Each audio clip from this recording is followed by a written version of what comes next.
A warm welcome to this episode of our collaborative talk series brought to you by IDAN, NetFee, Government of Nagaland, and Entrepreneur School of Business.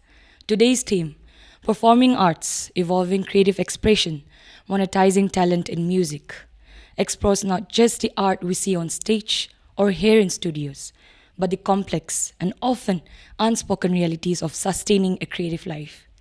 In a world that loves to celebrate culture, we ask, how do we also fund it, protect it, and make it thrive for those who live and breathe it? To unpack this with us, we are joined by four phenomenal panelists from Nagaland's vibrant performing arts community, each one a powerhouse in their own right. Theja Meru, Chairman of TaFMA-Government of Nagaland and one of the key architects of the performing arts movement in the state. From grassroots training to international collaborations, under his leadership, TaFMA has become a launchpad for hundreds of artists across the state. Lam Grace, founder of Lam Grace Dance and Fitness Studio and winner of the World Dance Global Dance Visual Competition. A self-taught dancer who rose from online tutorials to global stages. Lam is also the visionary behind Nagaland Dance Fiesta, building platforms for young artists and redefining dance in Nagaland. Imrong, music educator and performer based in Delhi, with 300 plus live shows and 2 All India tours. He has collaborated with top indie artists like Abdon Match and many more, and now teaches music appreciation while producing for global platforms like Eclipse. Lastly but not the least, we have Clement Imsong, vocalist of Lords of Rock and a sharp-minded creative entrepreneur. From founding an artist management company in Singapore to advising T-Series stage works and running one of Northeast's top export businesses. Clement blends rock passion with business grit, and he's got no patience for anyone who confuses pop with rock. That's a nice one. There is a difference, no pop and rock. What does it mean to evolve creativity, to express authentically and still make a living from it? Let's dive in and hear the stories, experiences and truths, raw and real. So to begin with, Sir Theja, before we dive deeper into this discussion, I want to walk through your journey. So Sir Theja, you founded Dream Cafe and now lead TaFMA to support artists. What motivated you to create these culture platforms? And what lessons have you learned in building Nagaland's music and arts community? Yeah, so Dream Cafe we started in 2003. I think probably it was the first cafe in Nagaland, if I'm not mistaken. But of course I don't claim any rights. It's just that I think so. And but more than being the first, our intention was to create a center for young people, Yes. to come in and enjoy their life, Right. get introduced to music, enjoy the arts. Because back then, if you're talking about more than 20, almost 20 years ago, more, there was a growing sort of a cafe culture across the country. Yes. But when we came back home, we were just killing and guns and shooting, and we have heard stories, we have seen it. So it was just sort of it was a bloody culture then. Right. So I think there was this movement. It wasn't me who single-handedly started. It was a group of us Yes. that said, okay, this is a situation. Instead of complaining and whining and things like that, Yeah. let's do something positive. And that's how the Dream Cafe was launched in 2003. And then we did a lot of live gigs, and hundreds and hundreds of people went through those doors. And in some way, I'm very happy, and I derive a lot of satisfaction that it laid sort of a little foundation Right. for the live scene and for people to get interested in music, and basically change diversion from, oh, I couldn't know, Nagaland is bad, and blood, and underground, and tax, to, okay, there's something we can do, that we can create, Yes. Yes. that there's a way out. So there was a release of, energy, directly, indirectly, and that's how it has come. And I love young people, so that motivates me. They're my energy, they're the driving force. People like Lumgrace, no, they're my driving force. People like Clement. Clement and I'm wrong. Yeah. Oh my goodness, Imrong. There are people that excite me to stay on. Sure. And of course, I was in a band prior to Dream Cafe. I was with Listra, then I was with Blood and Fire in Chennai. So I have spent many years outside of Nagaland. And I made this commitment that I'll be in music no matter what. I've been given offers to do this and that, get a job, blah, blah, blah. The usual, 9 to 5, get a secular job. A secure job. Yeah, the secure With a jobs. month-end salary or a check. But I said, no, the creative arts is something I want to do. And of course, I've been through a lot of struggles here and there, but I've learned along the way. And if I've learned one thing along the way, because again, in 1 hour, we can't do everything. I have learned to multitask. Yes. And I have always been inspired by my reading of the Times magazine that says, in the past, in the 20th century, was jack of all, master of none. Yes. Okay? But in the 21st century, how to survive? Jack of all, master of one. So I said, no, I'll be master of music, but I'll be It's a jack very of smart all. one. So I ran a cafe, I ran event management, I did hospitality, I did catering. That's how I've survived. And that's what I tell young people all the time. Don't just depend on music, but God has given you to be absolutely creative. And in fact, the way forward is multi-genre now, multitasking. True. You're a producer by night, a carpenter like Clement by morning, or doing his big roast, things like that. So we all are capable of doing 10 things. And that's how young people and musicians are surviving across the globe until you become Taylor Swift and Bryan Adams. That's a way to look at it. Yeah, that's That's what everybody's doing. I've been to Korea. I used to walk the streets of New Orleans. World-class bands just selling their CDs, doing cover songs. exactly. So it's not just unique to Nagaland. True. You go to Korea, you go to Russia. I've been there. I've been to more than 20 countries. Everywhere you have to hustle and juggle and struggle. Exactly. Yes. Yeah. And then in a moment, and if you're, there's also a little luck there. Lot there. Yeah. You are discovered Feel by lucky. somebody, you enter a competition, and boom, tomorrow you're Taylor Swift. So till then, we have no choice but to struggle. But the Clear path question to is, don't Taylor give up. Swift. Nah? Pardon? Clear path to Taylor Swift. Yes. I really like how Sir has been just, Yeah, so going there. what I've learned, and I tell musicians all the time is, jack of all, but be master of one. Focus on one talent. Or if you're a dancer, That's become important. the best. Yeah. But even the best is not going to get you to the top right away. In the meanwhile, you do 10 things. Do carpentry could be, hospitality could be, cake banana bakery could be. Do anything. You can do anything. You have ample 1,000 things you can do to make a living. So that's a little of my journey, in short. I don't know, I think I went off the point, but No. No, sir. Yeah. my experience. Yeah. Okay? The only one thing that has struck my mind was how I wish I was, in the millennials age where I could have also experienced that. Like a living testimony right there, Yes, you Clement have no idea, was experienced yeah. such a journey with you. I was such a fanboy of this guy. Yeah? Back in the early 2000. Yeah, but I remember, it's such an honor to be here sitting side by side with Sir. That is, But yes. when I was you can come and sit. When I was a teenager, right? When I was a kid, there was this one youth camp, and I remember very clear. Okay, and Sir does not have any idea until now. okay, So, I'm reading this for the first time. So there was this one youth camp, and the speaker, when he walked in, all suited up, like proper leather jacket, or she had purple dyed hair. Oh, and with shades, and speaker do special number with that rock star attitude. That was the first time when I saw him, and it was like, yeah, I want to be someone like him. Yeah. I'm It very was a happy. long time ago, yeah. Blood and Fire, Istra. Yes. You guys were too young. Not even. Yeah, I wasn't even born. Born not. Yeah. I mean, I'll be 55 this year in July. So I'm sure you're not Yeah, born yet. so that summarized now that I was not born.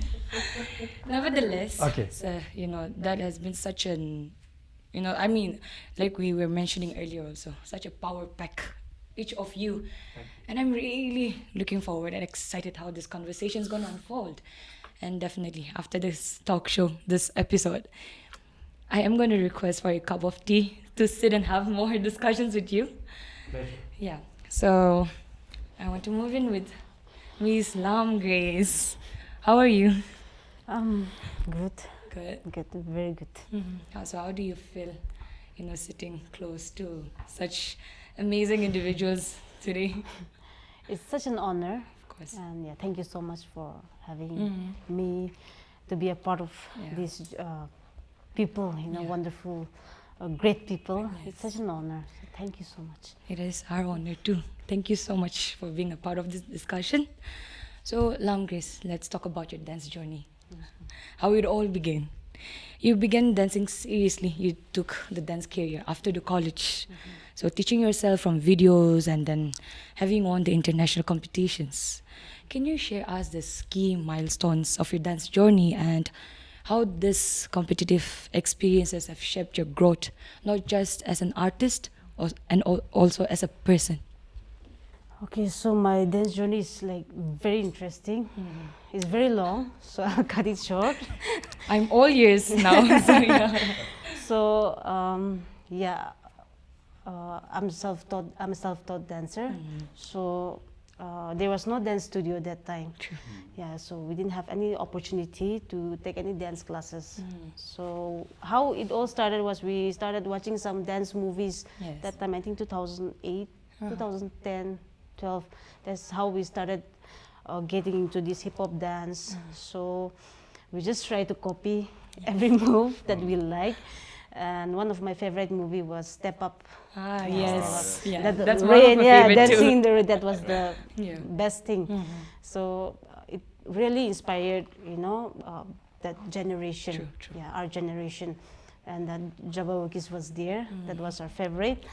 With the mask, white mask. Yes, yes. So yeah, Jabawokis, yeah. So that's how it all started. And then I used to watch these dance, India dance and all this. I really wanted to go there, you know, participate.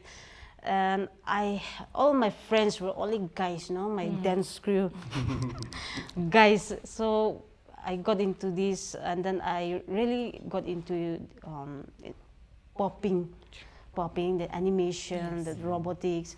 So that was like my favorite. So I grew up. I wanted to go to dance, India dance, but then yes, I didn't go. I didn't get the privilege. So, but still, then there was something, you know, in me. I was also into music for some time, like drums, guitar. I tried everything. Yes. Yes. Yeah, I was playing drums in church for quite a few years. Oh, Really? yeah. Praise and worship. Yes. Yeah. That's interesting. Yes, it is interesting. I was leading worship also, you know. So I was into painting, craft, Wow. everything. So I've learned a lot of things. So after my graduation, there came a point where I was like stuck, where to go, what to Right. choose, you know. So in this situation, like I took a moment to take gap, you know, just trying to analyze everything and just listen to my inner voice. And I was trying to get some suggestion from my sisters or people who have experienced this path, Yes. you know. So three things that really questioned me was like, what is the thing that excites you the most? You know, what is the thing that you love the most? What is the thing that you can do anything? You know, even if you're not getting paid. That's beautiful. So when it comes to dance, I never thought that we can earn. Okay, I just started because there was this voice, you know, in my heart. I was going out for my studies. I was just planning everything, you know, to go for my masters in Bangalore. And suddenly there was this voice that you won't go, you will dance. You know, all these things came up. So there was this mixed emotions going on. So I just said, I'll just listen to God. You know, it's His voice. So by faith, I just listened, even though I didn't know that there was, I mean, like we can earn from dance, you know. Yes. I didn't know anything, but I just had faith with Yes. God. So I just listened to that. And right after that, I didn't get into dance. but I was doing a job, Ah, a job. okay. So there we had this like conference hall like this. So whenever I get my break, I used to go to that conference hall and I start my practices. Okay. So that's how I started my YouTube channel also. Yes, yes. So yeah, That's more. yeah, yeah, sure. If you guys join me. I think we all should, at the end of the talk, say, so all gonna dance, show us your signature moves. We're ready for it. Yeah, we can join into that. Yeah. Yes, yes, please. We'll make one reel. We'll make one reel. Yeah, for sure, for sure. So yeah, it's a very long journey. So like this lockdown happened and everything. And before that, I was going to some competitions and all these things. And then I got in the top 6 in Mumbai. It was just my first time experience, But I've worked very hard for that. I didn't know course. anything about the competition. I wake up every day, 5 a.m., 4 a.m. I will go for jogging. I'll go for tuitions, I give tuitions. That's how I was saving my money. I go to coaching center. I give classes. I get some money. I save. And that's how I used to go for my competitions outside Nagaland. That's amazing. Yeah. So from there, this lockdown happened. Yes. So I got into this editing, Oh. dance visuals. Yeah, I don't sleep. I stopped sleeping, and I was editing, Sleeping does not exist Yes. in Lam, Greece. Yeah. So, I was into editing that whole time. The others, they were so, free. And my parents, my sisters, they were just asking me one thing. Everyone is like so free. You are the most busiest person in this lockdown. Now I'm never home. Like I'm just outside shooting something or the other, editing, inside my room the whole day. So this World of Dance, that thing that I've won, it's not like I've participated for the first time. There were other competitions also. So that time I just participated to get some comments or likes from the celebrities, to get some, just to motivate me. But as I started participating, the first time I got was the Best Edits and Effects nomination. So that was a very big thing for me, So they invited me again. Where was this? It was like all global. Yeah. In online competition. online Yeah, competition. competition during lockdown. Yes. So someone like me who never got an opportunity to go outside, Yes. So, I'm just so thankful to God. I mean, there are a lot of good dancers, so much better than me, who is more hardworking than me. But the fact that God really honored my heart, my faith. So yeah, that's my journey. I've learned a lot. I've gone through a lot of struggle. I have given up so many things, other things also that I like. I've given up my studies. I got some opportunities to work also in some like film industries also, as an editor. Okay. But then I just said no. I will go, go into this dance. So that's my journey. So, Sir Imrong. Hi. Hi. So, Sir, I've heard so much about you, and I wanted to ask you how your artistic journey evolved over the years, and what really inspired you to pursue this path professionally. Thank you again for the opportunity for me to be here. Thank you. So my journey as a educator, performer is very straight, like very linear, you would say. So for me, basically, I started in a family where everybody could sing, right? Like my mother could sing, my sister could sing, my dad could play the guitar, and there was a heavy influence of music in our family. So I still remember we bought a guitar for 300 rupees when I was like in class 4 or grade 4, we used to call it, right? So I used to play the guitar, and then I've shifted towards keyboard, piano, because I have a brother, so we didn't like sharing the instrument, right? The typical siblings, no? So we did. Your older brother. Yeah, my older brother, exactly. So he would play the guitar and crash with him, and then he'll play around 6-7 hours, right? So I would just sit and wait for my turn, which never comes. But then again, my mom saw, and then she saw the spark in me, right? Like I don't know, maybe she knew something about me, and then I still remember class 6, final exam, I passed, not in good grades, but I just passed, and then my mom took me straight to Hong Kong market, and then there was a small cashier, okay, and then my mom was like, "I'm gonna buy you this. You play this. Don't disturb your brother while he's playing the guitar." And then I started my journey from there. So as soon as I bought the keyboard, I was so immersed into it, like passionate, and I'd just play randomly, like you know how kids play, right? Like just hit it and then without making any melody. But then again, I would spend like so many hours every day after school to play, right? Like 6-7 hours. And as I grew up, I was studying in Holy Cross Higher Secondary School. So they used to have this called musical competition, okay, where we can showcase our talents. And also that was the moment, but that was the first performance for me also in front of like so many students as well, right? So I used to perform there, and then I never won because my senior Kevin Sevino was there. Oh, yes, It was the Kevin. prodigy, so he would always been right. Yeah, the pianist, yeah.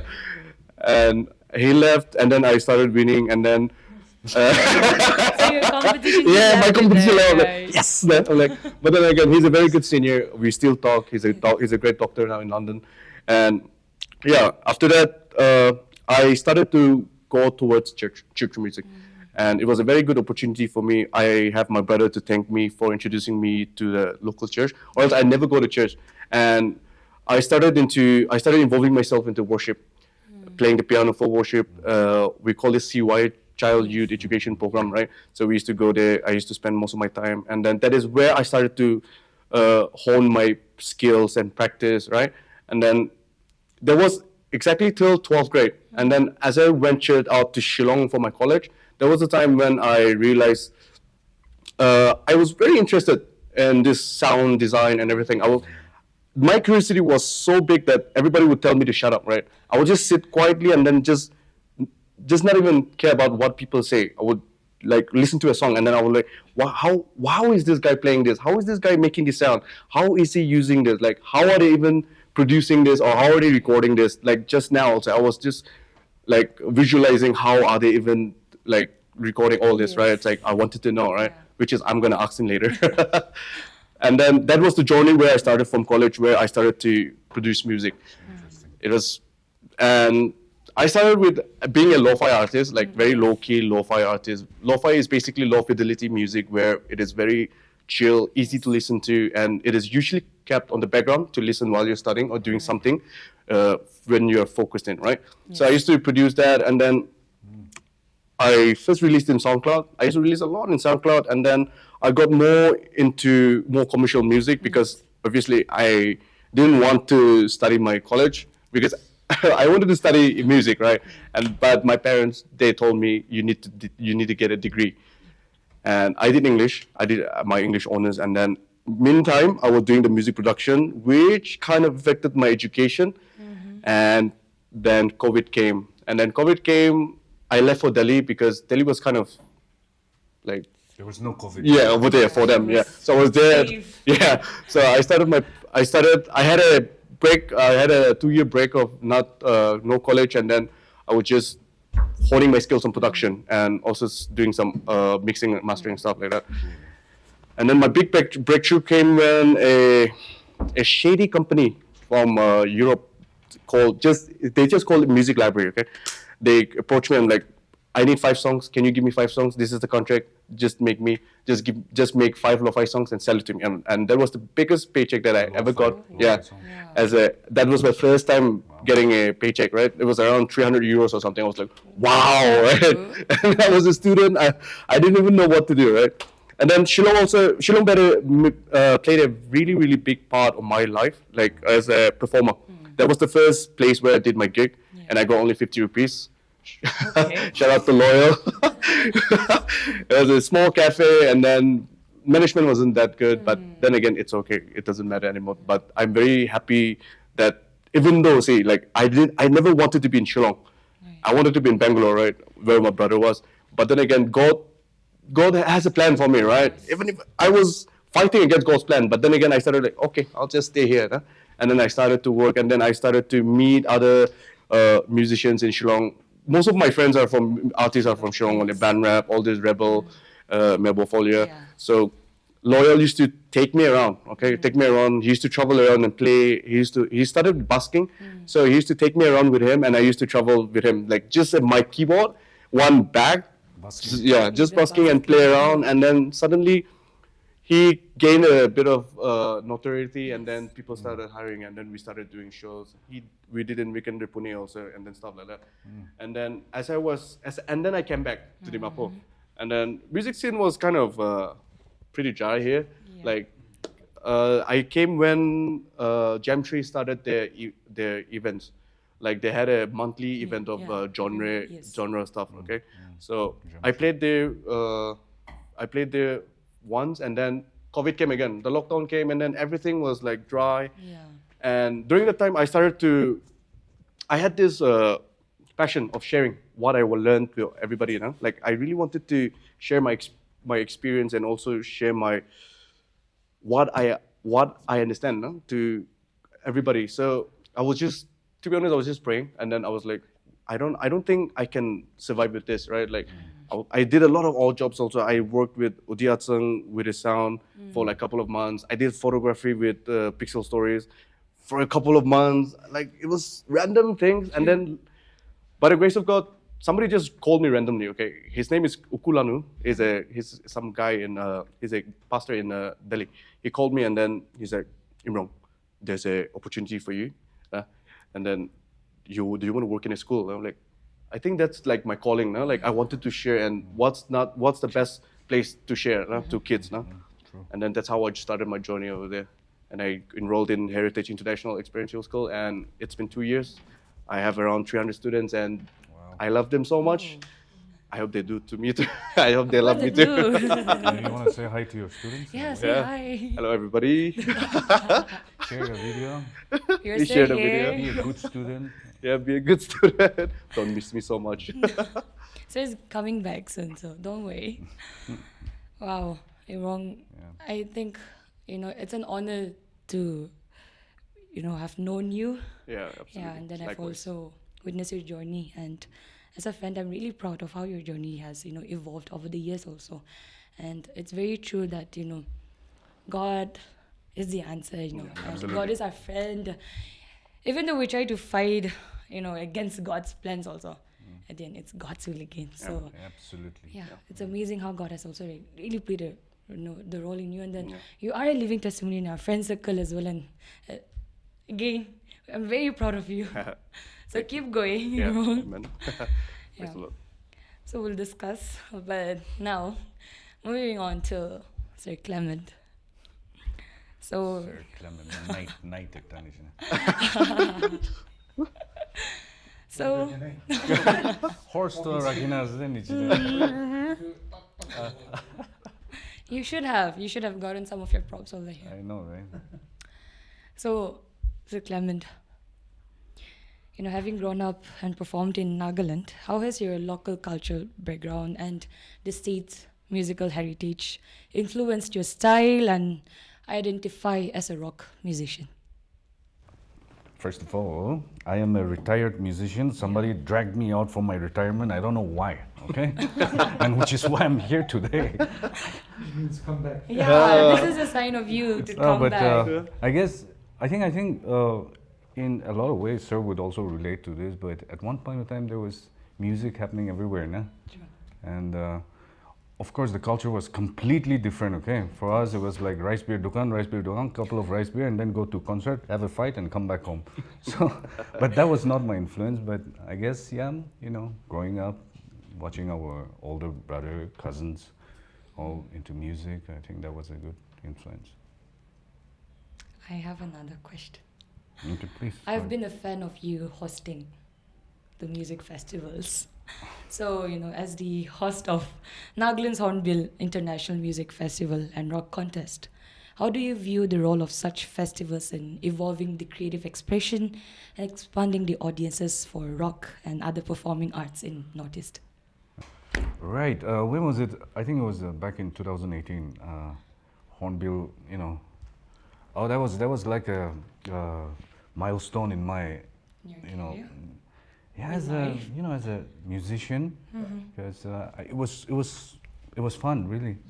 And thanks to, you know, Hornbill Festival and of course Live Now events, I got that opportunity, and I think that was quite a, yeah. So you think, you know, the music industry did it justice for the rock musicians? In Oh Nagaland yeah, sector? of course. I think it was all fair and square, and at that time I think it was Perfect Strangers that won from Yes, Bangalore. yes. Oh wow, they were tight. They were really good. They- That was The really lady fun. bassist. What was her name? Yeah, I forgot right, her name. right. It was a lady bassist. Yeah, the lady Yeah. bassist. It was just Shalini Mohan, Oh, yes. Mohan, right? Shalini. Yeah, I we don't are know. Instagram friends. Yeah, Me too. really good. she They was were great, phenomenal. amazing. Yeah. Well, as much as I want to, you know, like we want to continue this conversation of our personal journeys, let's dive deeper into the performing arts deeper. So now that we have heard the journey, now let's get real. What happens when your art meets the system or like one? So now let's talk about the myth versus reality. The myth of viral success. Why are so many young artists chasing viral fame instead of building a sustainable career? What happens after a reel goes viral? Is there even an economic system that rewards it? I think I want to let Lam Grace, someone who has really been, I think you have started your journey from the Instagram. So yeah. Okay. So I have some videos that has like some 4 million views, 1 million views. That's amazing. But then I didn't get even 1 rupee. So that's the reality.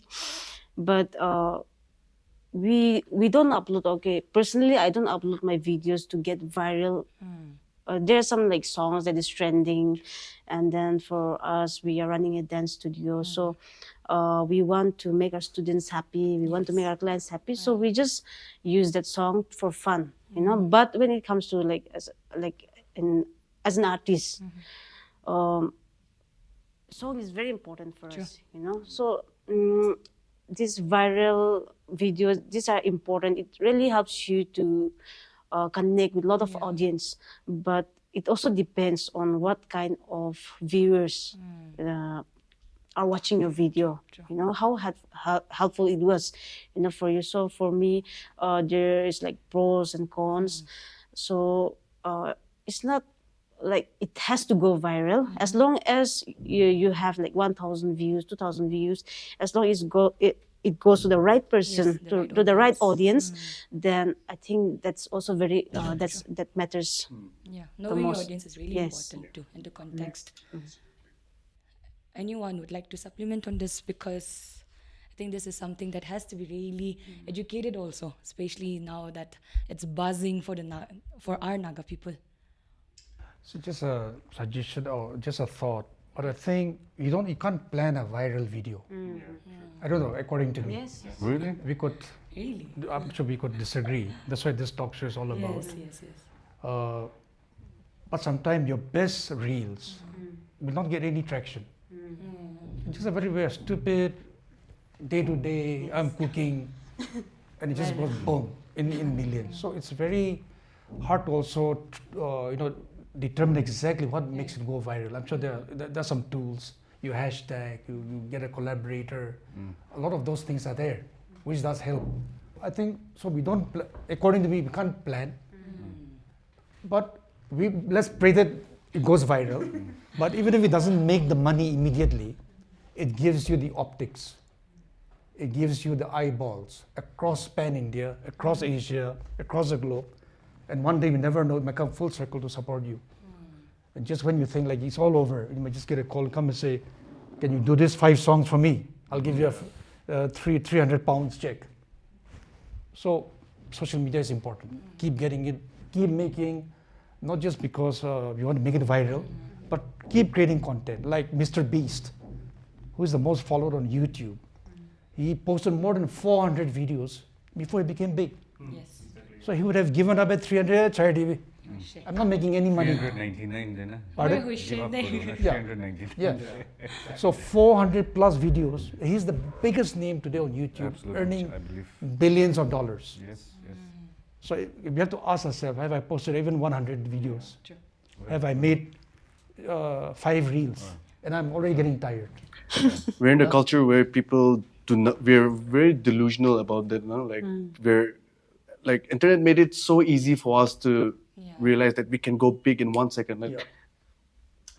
Well, on the contrary, you know, I believe that somehow, okay, and I'll get into details, specifics, but I think viral can be engineered, and I'll get to that. And it's not easy. It's not, you know, but you know, maybe I'll start with this digitalization of music, right?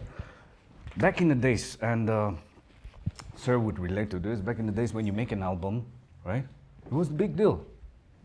It was the real, you know, deal, because you put in all your time, your hard work, your effort, your emotions into a song. You put it in an album, and the path was very clear. Quite similarly to Taylor Swift's path, we were. Now we're really focused on Taylor Swift now. So the path was very clear. You know, you make some music, put it in an album, sell the album, and do a couple of gigs.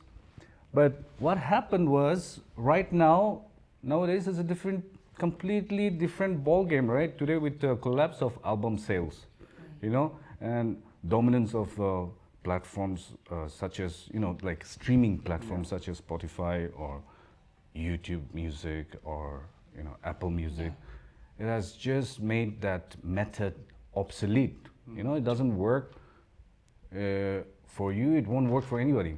It's just non-existent.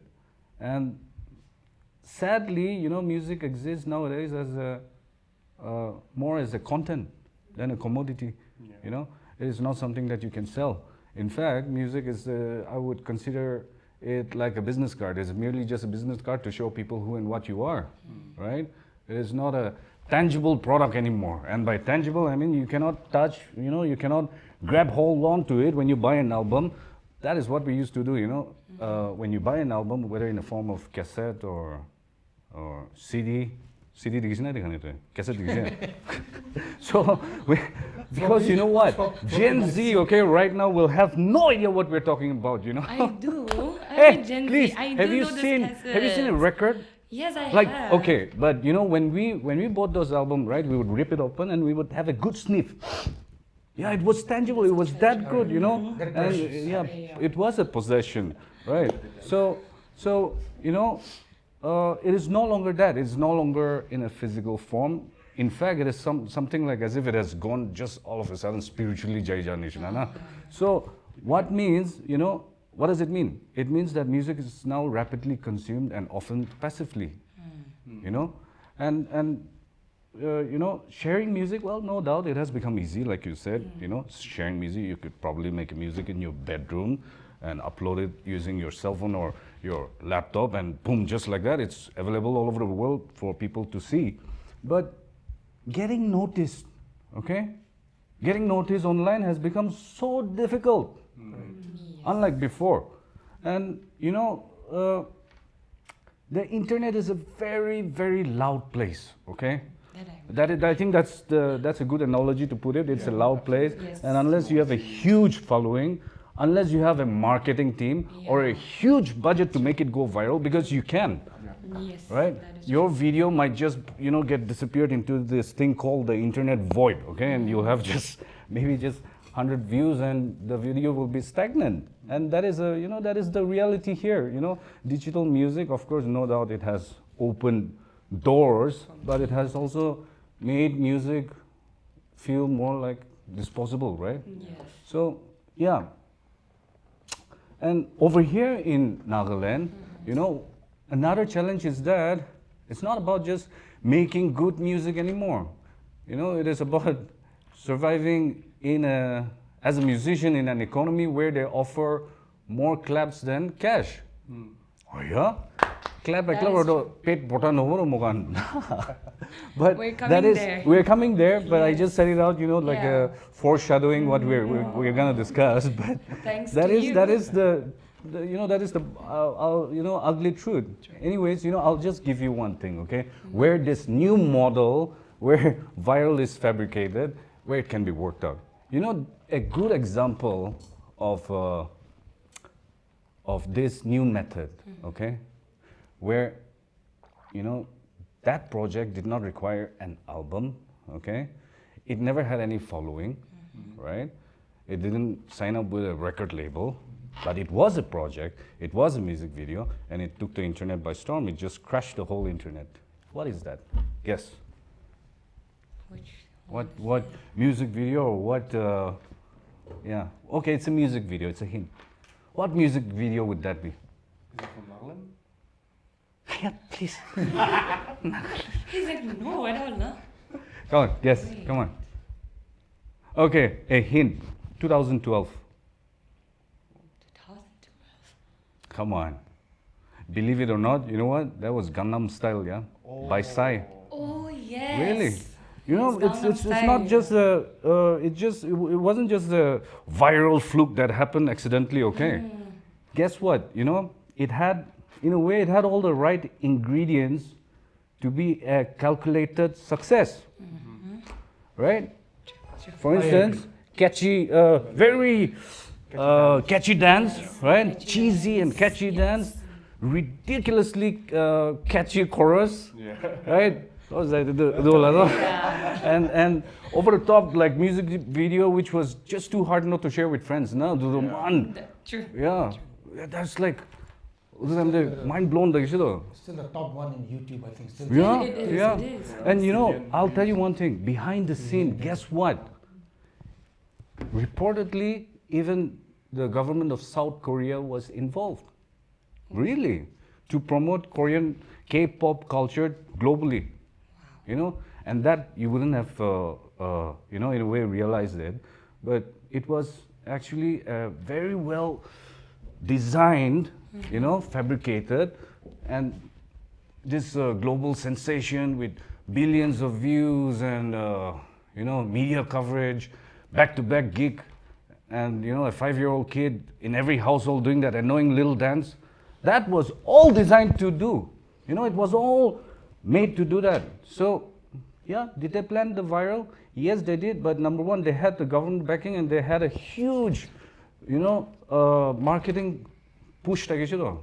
So, that is the sad reality. Well, viral can be organic, no doubt. Yeah. But that is a, you know, it can be very challenging. bought. It is. Yeah. It has both. Simply. Can be Yes. bought. Yeah, of yes. course. So You can buy rarely the box, buy the accidental, likes. accidental virus, viral jado. Virus squeeze. Virus squeeze, but accidental jado. But some viral videos are quite virus too, right? Oh, Like yeah, when we yeah, of watch the course. videos. So yeah. So, True. There's absolutely a you, very hey, guess important what? way. You know how much Gangnam Style, right, in YouTube they earned just from ads in the year 2012 and 14? Guess. 60 mil? 16? Do you know? 8 million. Just in 2 years. Yeah, and that's just scratching the surface. It was quite a big thing. Anyways. I think. So if you do a good, I mean, of course, that was Yes. from Clement's point of view. That was more manufactured, Manufacturing. you know, very consciously. But I think the underlying principle is we can make money if the content also is good. Of course, Let's put yeah, it that way. of course. Organically grown. Organic yeah. hobby, manufactured hobby. People, audience doesn't care. Yeah, and Gangnam Style Organic, was good. manufactured. Manufactured. You know, who's going to have that sort of that analysis? Bala se, chalo. I think our Nagas also, the artists who should now that you're talking about this, get all the musicians, the artists, and then you know, yeah, Gangnam Style la ekta version na Nagala, all like to boost up our industry now. Yeah, and then just to add to what Clement is saying, yes, it's not just for the Gangnam Style. Korean government does give, I think, almost 2 to 3% of their national budget. We're not talking about state. Really, yeah? national budget Crazy, into the Hallyu, they call it the Korean wave. Hallyu, yes. So it's not just music, it's film, yeah. it's the arts. They have the Korean centers all over India, all over the Yes. world. We have our Nagaland Hallyu as well, right? That's also something like a little center Yes. where they've even sent people to Hornbill at their cost. Yes. And they always say, can we send some more? So they do have the funds, but it's backed by the government. If I'm not missing, about 3% of the entire national budget. Crazy. And then they took this decision when they were going through a recession. I think which prime minister, I don't know, I forget the name, but they said the way forward for Korea is going to be the soft power. So this is the soft power engine in film, music, and the arts. Yes. So yes, they back it in millions of dollars. Crazy. And they take all these big event managers who are doing BTS, Blackpink, Yes. maybe not now, Yes. but maybe a decade ago or even more. These have been the beneficiaries of that government policy. So they brought in people, they did a national sort of artist hunt, brought them for 8 years, created the perfect face, perfect dance, and after 8 years was given to the public. So it's also there's a good side, also a dark story to that. True. Yeah, which we don't I've have the heard time about for that. A lot of Yeah. dark stories. Yeah, but at the end of the day, they're making it. We know they're So we making must it. appreciate them. True, true. Hats off to the Korean artists and the Korean whoever is doing it. So we're going to get to that question, and then Clement has already put it up, so thank you.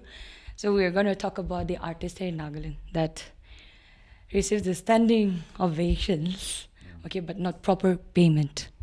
So how do we challenge this cultural habit of applause without economic support? If I may put it, I think that payment, that ticket has started to grow in a very serious manner now. The culture has come here. Yeah. It has come. So let me just put it this way. Again, you can all can add. We are an emerging ecosystem. So if you compare ourselves with Hollywood and Bollywood, we'll get depressed. Yes. All right. Arijit Singh is charging 8 crores to 12 crores for a concert. All right. Sanam maybe another 50 lakhs or to 1 crore, even just for weddings. Forget about big gigs. True. But at the end of the day, the Bollywood, the Indian market is 1.5 billion people. The Hindi speaking, Hindi centric. They want to hear those film songs. So let's not compare ourselves with that, right? But locally, let's celebrate where we are at and the progress we are making with ahibi.com, and there's some more now. On cue.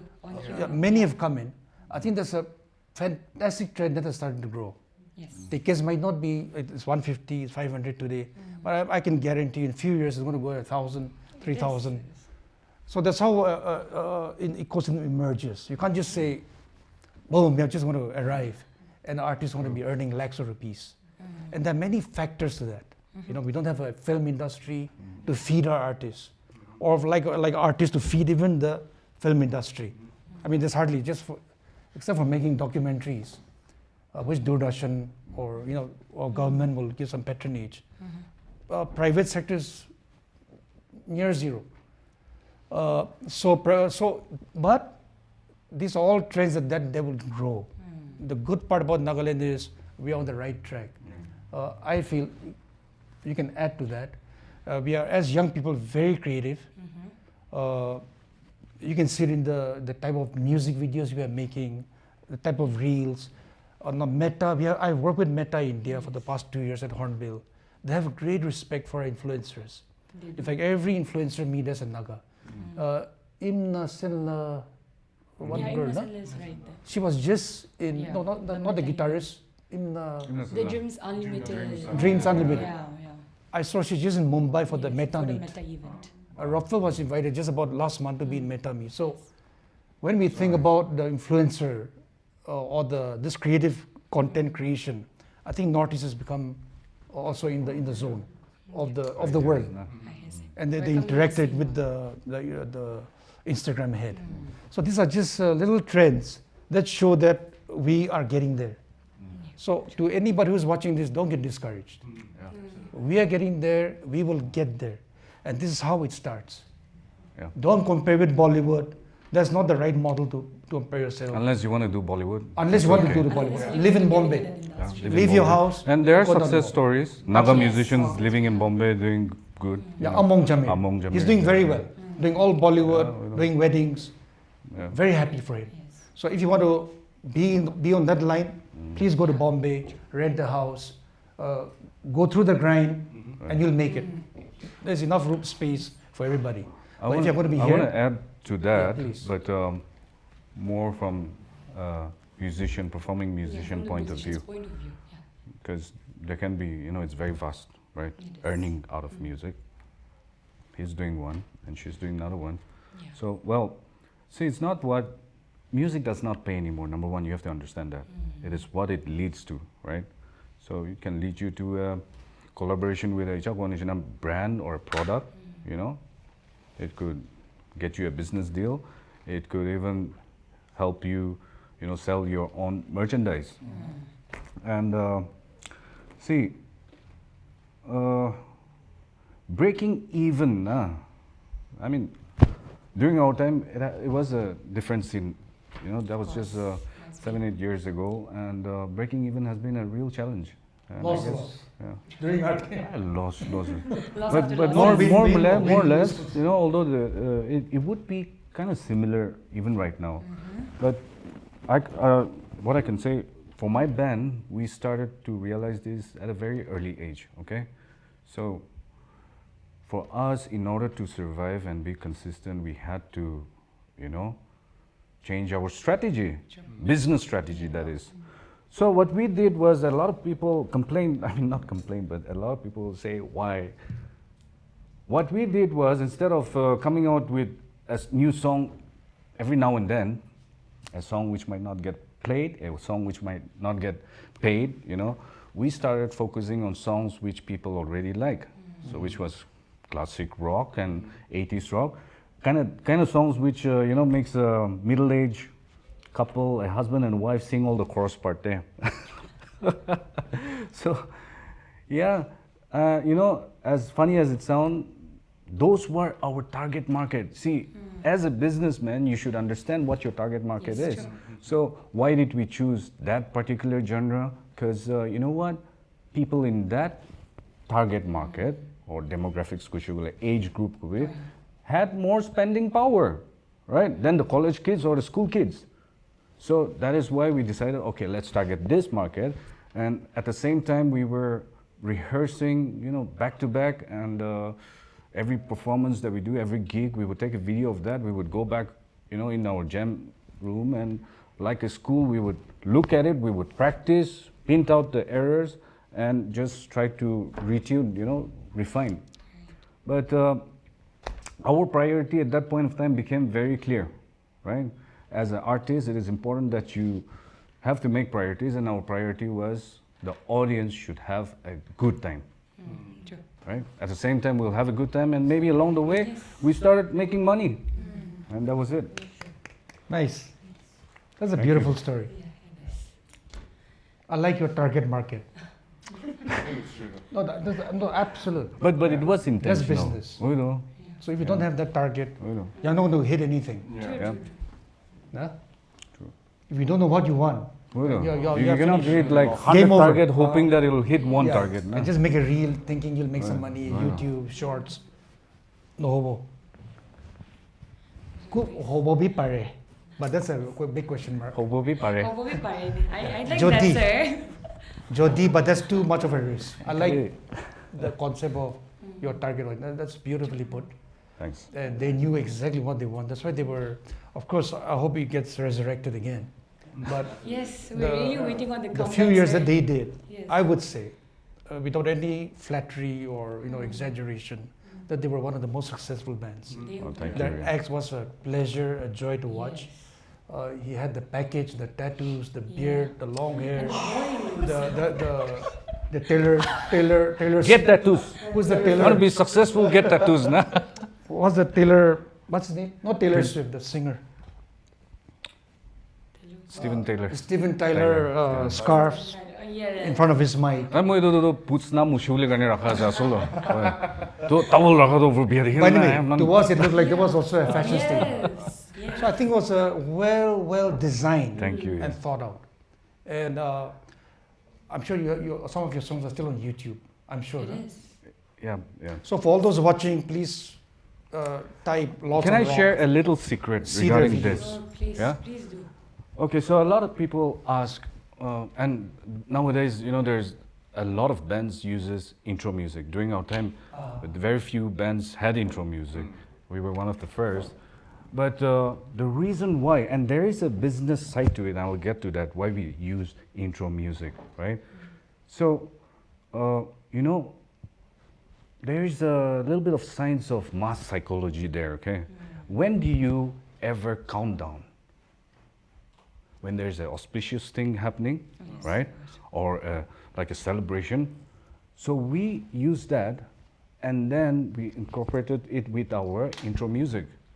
And that was just to grab attention in that one first few seconds, right? Because people are counting down with you and they're going to expect something is going to happen. The So, curiosity. yeah, so what happened was we screwed up so many times in so many gigs, but what mattered was how we, start with a bang and the ending. So we always focus in a way on that. And so, yeah, I think as a musician, you should always know what you're doing and what your target is. Anyways, we're digressing away, but yeah, please. That's such an amazing. I think we've gone through the ups and downs and the roller coaster. But yeah, very interesting. So now coming back to the artist point of view, Imrong, I wanted to put up this question because you have also had an experience of doing live concerts. Yeah, and so is it true that most of the performing artists, are unpaid at most of the the events, or so? What do you think? Does it has to do something with this, the management also, or the coming from the right team? So I want you to. Okay. So personally, for me, there were some instances where I think I should say management plays a really big role, especially with all this dealing with quotations and invoices, right? Yes. Like when I do my contract, especially I started doing contract, okay, because I have a lot of stories where people will promise me they'll give this by word and they'll just feed me pork and then they'll just send me home, right? So I was like, oh, I'm like, Did I come for the pork? I'm like, I already told him he'll pay thank you, me. Carl. Yeah. And then that was me when I was a kid, right? I couldn't even go and like it wasn't in my nature also to be that. So I started doing contract, and this Manika thing is sometimes I feel like it has to do with management as well. Yeah, partly, and also the culture as well. I really focus on culture because it is something that we are the ones who are going to be bringing it. We are the ones who are going to be carrying it, right? So management plays a big role. There are times when they wouldn't pay for 3 months, 6 months. Yeah, there was a time in Pune when they gave us a check when we were touring and we were thinking, how are we even going to process this check when we are constantly moving, right? So I think this issue can be faced if I think they need proper business mindset, I guess, like proper, and also being professional. I think a lot of people are not professional. Like they tend to be like, we have this in India, we have this thing, right? Hey, हो जाएगा, ये कर देगा, वो कर देगा, वो कर देगा, उसको दे दो, वो कर देगा, ऐसा होता है ना. So it never comes to the proper point where the proper amount should be given. There's still some pending payments that I haven't received. I did in Delhi also. It's been 3 months. They have promised me they will give me at the end of the show. And it's been 3 months, and I've been going after them, and still. So this shows how professional it is, right? Yeah. And I think this culture is still very raw in India. Yes. In India, especially this pop culture and all these small venues, right? Cafes and all. Grace, have you experienced any such? Not exactly like the journey, but then for me, I don't want to take it too personally also. Like if they're not giving, okay, next time na jaw. That's it. Because I don't want to like Yeah. kill that day. Why? And then I'm just depressing myself, you know, Yeah, like yeah. kita patao message, patao. No, you get stress there. So so itulah buat itu. Just clear things out now. See, if you have already talked about the payment from before, then they should give. You talk about it. You ask them. That's your right. At least from our side, we have to say. Yeah. You know, if you don't say, Yeah, they will. it might not happen. Yeah. It might happen.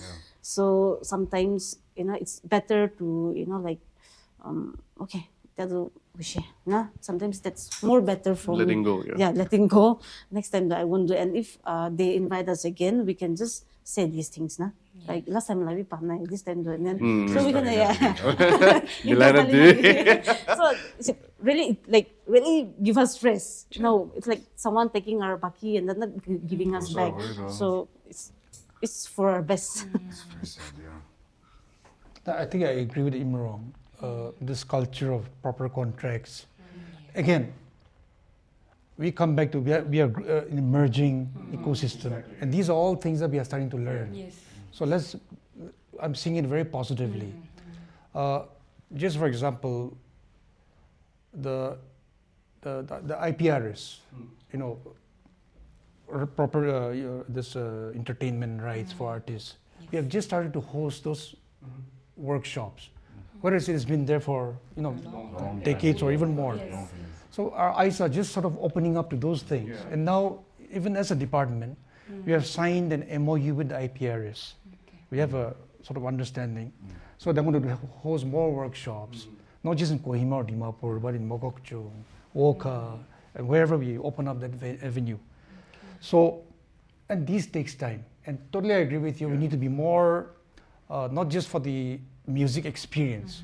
So I always have this theory that many times artists are caught up in, you know, in two attitudes, which is we are very experience rich. We love the quick fix. We like that. It's like a drug. You get on stage, 10,000 people, you know, just roar. We all want to be on stage. We are experience rich, but theory poor. All right. So in Nagaland, we need to sort of balance that too. Balance both. So unless you are yes, experience we have. We are good in showcasing, great. Not just music. You want to put up a tent, building but for the long haul and how it is done, will it withstand the weather? Will it withstand the, you know, wind? It want to calculation nai. Gore banai dishe, chalo, ekta conference kori dibi. Huh? So we are very experience-minded, experience-centric, but not theory, but theory poor. And that's something that we are focusing on, that we need to educate, and train our boys and girls. And we are starting to do that. Lots to be done, but the journey has begun. Yes. And so it comes back to his proper contracts. Once we have the proper contract, then we need to also call the audience, you know, with workshop, how to honor a contract. So we'll get there. It has started. Bands are signing contracts. Our musicians are becoming to be very smart now. So, which is great. It's a good sign. Give us another 5 years. I'm sure we will have a totally different ball game. 5 years maybe even too long. Another 2 years. Well, it's already started, the process.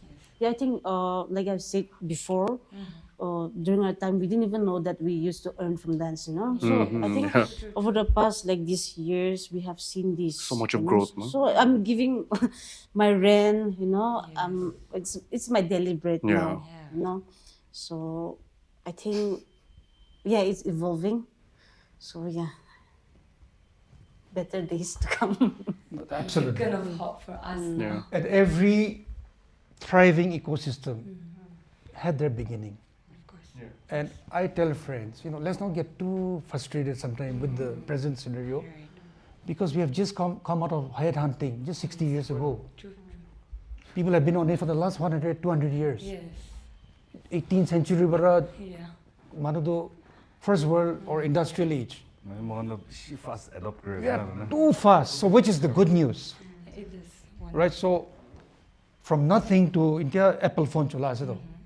We are talking about 5G, Starlink, from headhunting. It took 60 years. So our movement, thank God, this is great. Christianity, education. So we used to, tell friends, Nagas have lived 1,000 years in one lifetime. Which, I agree. because for others, The fast repetition. oh, there was that industrial, before that, industrial, and slow. Now they have an Apple phone. As soon as you are born, you have an Apple phone today. So that's our speed, our journey. So I always say, don't get frustrated. We will get there. But let's also become smart, and there's a way to learn. We have the internet. We have experienced people like Clement, Imrong, Imrong. Sorry. Lungleng. You're never right, bro. We have, IDEN, we have UDNet, Yeah. we have EduCenter. Yes. So all these will culminate towards that, towards a very, if not perfect, a holistic ecosystem. And all in different areas, we are all, as a Naga journey, we are heading towards that. All right? And I can go into more, but the next question. Yeah, the time is short. Let's talk about the government schemes. Pardon? The government Okay. schemes. Yeah, because now in this present scenario, what the general point of view also, are we becoming too dependent on the government schemes or the fundings or the state to run events? I think that anyone could answer. Yeah, I think so. See, for example, it has to be very clear that when you become a musician, you decided to be a musician. All right? It's not the government who said become a, you did your BA music Korean. Music jaja videk bada. Clement, please, Lords of Rock, start Korean. Ay, kush hai? Oye, dude, pula ramle na. Abni. No, but this is a real story. Okay, sorry to cut you, but it's a very funny one, so I have to share this. Candid conversation. Yes. So when I was studying, I failed. I was so bad. No, studies there, Holy Cross the sub subject selection the failed. Oh no. Moila bahura kun request principal ke boy be bacha ke So big talk. Mom and dad came and then they said, "Look, son, you know what? You're never science is out of the question, even if you sit. So commerce, you're so bad in maths." Nah. But how are you managing Arts. your finance now? Are you good now? Getting better? No, I use calculator. Arts, well, maybe you can make it. Why don't you study theology? Theology. Like, The typical. oh yeah, Mohan career option was very limited, na. IAS officer will start go doctor, engineer, or theology. Theology. Yes. Music, Bacha. though, not even Ah, yeah, discussed. music, Which- Yes. Anyways, I'm so sorry. No problem. I like that story. So, I wouldn't say we are becoming over dependent, but there's a tendency to say, government ko na kore, bagan ke ko help na kore, ko scheme na diye. I think that's a wrong route. First is, I chose to be a musician, and I should be proud, not to depend on anybody. That is number one. What is the job of the government? Huh? Government job is to facilitate, to make the connection, right? To give you that platform you deserve from time to time. Because we work with limited resources. We can't create a Hornbill music festival stage every quarterly. Impossible. It's in crores. Sound, lights, just, in our state, as you are aware, we are not sort of we are a resource crunch, right? Every department goes through that process. But within the limits of what we are given, we try our best to make the connection, to forward a name. For example, we have a MOU with IPRS. All right.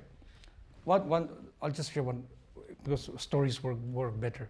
Clement has just taught me. So, out of that collaboration, IPRS calls me, Indian Performing Rights Society. They're the only centrally recognized NGO in India, if I'm not mistaken. Okay. So they say, because of our MOU, we are very happy. We want to send one Naga to Hungary for an international songwriters camp. All right? So I said, fantastic.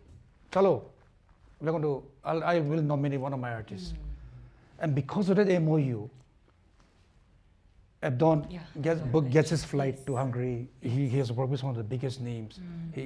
I believe they wrote a theme song for one international event. They did. All right? Abdon has never come to TaFMA saying, help me, I need help. Yeah. You're not helping me, so I'm not making it. He is one of the hardest working musicians I Yes. know. He is on your face every day with his songs, with his reels, some jokes, some pranks. So he's on it. So, you know, when you see something every day, they become your priority. So That's could they, another actually- strategy. You open your True, true, Instagram, he's there.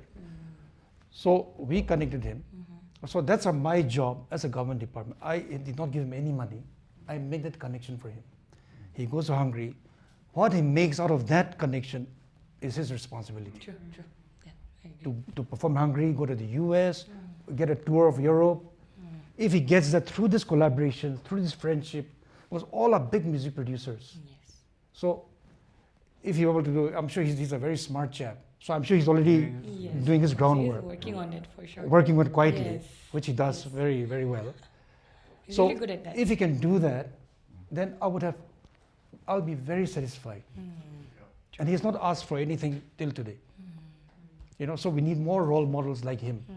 And wherever the little push, the little nudge, the little connection, we are always there. Our doors are always open.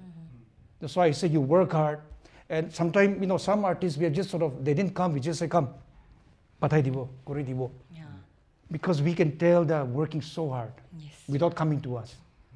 So the job is, don't come to the government. Let the government come to you. That way you'll have more respect and honor. Now, and you make the reel every day. You're on my face every day. I mean, I'll add to that. Yeah. yeah. You know, if you have a dream, and whatever dream that is, right, you cannot, in a way, you know, you have to take responsibility of that dream. You cannot wait for the stars in the sky to be aligned for you for the right moment, right? And you definitely cannot ask anybody to be part of that dream. Nobody's going to dream it for you. Nobody's going to take you, you know, fulfill that for you. Nobody owes you anything. So it is your job to do it. And definitely not, you cannot depend on someone. You can certainly not depend on any organization. You cannot depend on a scheme, or, you know, if it fits, like Sir was saying, if it fits, it fits. But you have to work hard for your dream. Yeah, absolutely. Very hard, not hard. Yes, but we are. Very hard, because this industry is, you're competing with Taylor Swift and Blackpink at the end of the day. Is Taylor Swift your And as a rock favorite star, artist? you're competing with, you know, the who is who. Yes, but that is true. You know, Steven Tyler. You're competing with extreme. It's a very high standard. And therefore, if you're not willing to put in the work, the blood, sweat, and tears, and to top it off, the theory part, the creative, the strategy. So there's a lot. That's why we have the word musicpreneur. Yes. Any musician is a businessman. Yes. And if you're thinking, unless you put on your entrepreneur hat Yes. on as a musician, You're not there are very little chances Yeah. you're going to succeed. Talent only takes you to such a place, no? You need to be business-minded, yeah. You are right. I'm not wrong. Well, shout out to Abdon Mech. Yep. You know, I think He's one role model. A lot of He musicians is. should learn Yeah. from. Is he back or? He's back. Yeah, he's back. He's managing this World Music Day, right? Yeah. At Dimapur. Yeah. Yeah. Oh, by the way, He's working today's really World hard. Music Day. Yes, Yeah. no, Epic World Music Day in World Nagaland. Music Epic Day. World Music Day. we are sacrificing. Yeah. So we want to come enjoy and watch you perform, but someone just fixed the day today. I don't know why. So this conversation is so good because we are all in the same. Of course, we don't maybe not agree in everything, but our thought is the same. And yeah, it's good to dream big. And I always tell people, dream big. In fact, Abdul Kalam said, to dream small is a crime. And that has been a life-changing slogan for me. I've always dreamed the absolute big, crazy dreams. And we'll go into that in a short while from now. But behind that dream is the sleepless nights. True. The amount of hundreds of emails you're writing, Yes. the amount of WhatsApp, where your fingers are literally freezing up, Yes. or on your WhatsApp, replying, writing, correcting, you know, so it's a lot of work. But if you're willing to work, Yeah. I mean, he got his 300-pound check. I mean, Clement made his money. We started with 50 rupees. Yeah. Yeah, I started with 50 rupees. Yeah, absolutely. The transition, Yeah. the So- transformation. With the right strategy, we could have a roadmap. The stars are the limit. I always tell people, you can be from Nagaland, from Naganimura, Kohima, Dimapur, Chimu, New Land, doesn't matter. You have your internet, Yeah. Yeah. your Use it power is your mobile. wisely. Yes. You promote it, you work, you strategize everything. Anyway, You know, if I were to give, regarding that, if I were to give any advice to the upcoming musicians and, you know, helping, asking for help, look at this band, okay? Check this out. Look at Girish and the Chronicles. And how they climbed up the ladder, you know, to the point where they were sensational hit, okay? In the world's most watched talent show, which is America's Got Talent, you know? Yes, yes. No, I don't think they went around looking for fun or no. If you look at their old videos, okay, you would see that they were so consistent. There was just one thing: Yeah. persistence, Consistency. being consistent, Yes. you know, and working really hard. And yeah, they are at the pinnacle of success right now. And it's all hard work at the end of the day. Yeah. True, true. We agree. Raw talent, you know, it's just a starting point, I believe, okay? Raw talent is not a ticket to career, no. Yeah. correct. Yeah. And just to add to that, I must also, we must celebrate each other. True. In that line, you have bands like Alobo Naga in the band. Yeah. We have Trans Effect. They're not searching for any funds. So whoever we help, in fact, they inspire us to help them. We say, don't ask, we are coming after you. That's why, again, today I'm acting like a little shifu or I don't know, big. But at TaFMA, we have a saying that we have the habit of catching people doing the right things, right? And I don't know whether you have not asked me, but sometimes we are accused of being partial, So I favoritism. was just gonna get there. All right, after so this let me, can I conversation. just add? Sure, please. Yeah, so there's also, yes, there are a lot of talks that go around, but we say, if you're working hard, we are coming after you. There are a lot of people who complain have never even made a reel. If you look at the Instagram page, there's maybe 200 followers or 400. I mean, like, sorry, I'm not going to see you. I have better things to do. Of course. I lead. The chair that I occupy is I'm responsible for 20 lakh people. You know. Okay, so regarding that, can I ask a question? Like tomorrow, if there is a band, okay, if they form a band and they come to you and say, look, you know what, we want to go to America's Got Talent. Would you does TaFMA want to be a part of this project? What would you say? I say absolutely not. Why not? That's like, Because you have just formed. You don't have a record. You don't have any right, track right. record of success. The risk There- factors. Like you just talk about Girish. Girish has been on. okay, it for the- what if it is that handpicked by you? Would you consider a project as such? That's a possibility. As a project, why not? Of very deserving, hardworking, high caliber musician, because you're talking at that level. There we go. You're not talking about a gig in my village or in that town or in that Bar or- bar, restaurant. You are talking at that level. So, which again, we would love to also consider a few projects like that in the future. Why not? Why not? But if an unknown band that has 400 followers has been around for just 1 year, and they say, I'll say no. And they'll go out of the office and say, boy kanto tribalism, kilia se, kanto angami no hoy. So favorite word. So I tell people, don't get impatient. TaFMA is non-tribal, non-politics. We are here for talent. And if you're doing the right things, we'll come after you. We'll catch you. And we have been doing that. So I'm not taking any credit for Abdon. I will not. It came through IPRS. All right? What we are saying is we connected the dots. Yes, yes. Thames to Clover just got to a seniors writers workshop with Arman Malik and all these big people in Mumbai, sponsored by YouTube India. comes through the relationship of IPRS and TaFMA. Mr. Kulwa is a brilliant songwriter. She's on your face every day. Yes. I say, why don't you consider her? I mean, I can just recommend. And they found her work very good. Boom, she's in Bombay, all expenses paid. So little stories like that, you know, that if you're working hard, we don't care which tribe you are from or what background or which village, it will get you by your neck and ensure that you get to where, you know, at least you aspire to, or will try to push you as much as possible. Thank you so much, sir, for clearing that also. So we were just getting there into Okay, it. sorry. No worries, thank you so much. Anyways, so, you know, like the public, the TaFMA, known as the only music industry here in Nagaland, has this such wrong perceptions Correct. about TaFMA also. So, sir, I wanted to ask you this. Like, why do you think there's such a gap between the TaFMA's goals and also, you know, from the audience's point of view also and an artist, and what responsibility does TaFMA take in? Gap, I really don't know. We try our best to be absolutely very active on social media. So I think a lot of misperception also comes from not following our page, but everything is there very transparent manner, right? And also there's this habit in Nagaland. Any government department, we will just refuse. We just shut down our appreciation goggles or windows.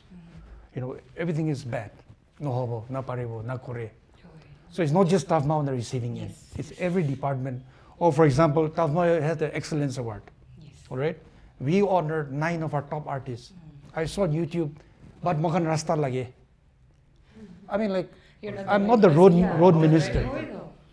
Medical school lage. Rasta banai dibi. Scholarship dibi. That's not my job. So there's that sense that, okay, let's appreciate each other. Ito to nai. Or I won't say nai, but sometimes we are very willful in our, you know, just say, we just don't want to appreciate. You know, it's just a Hornbill party, night party to hanese, entertainment.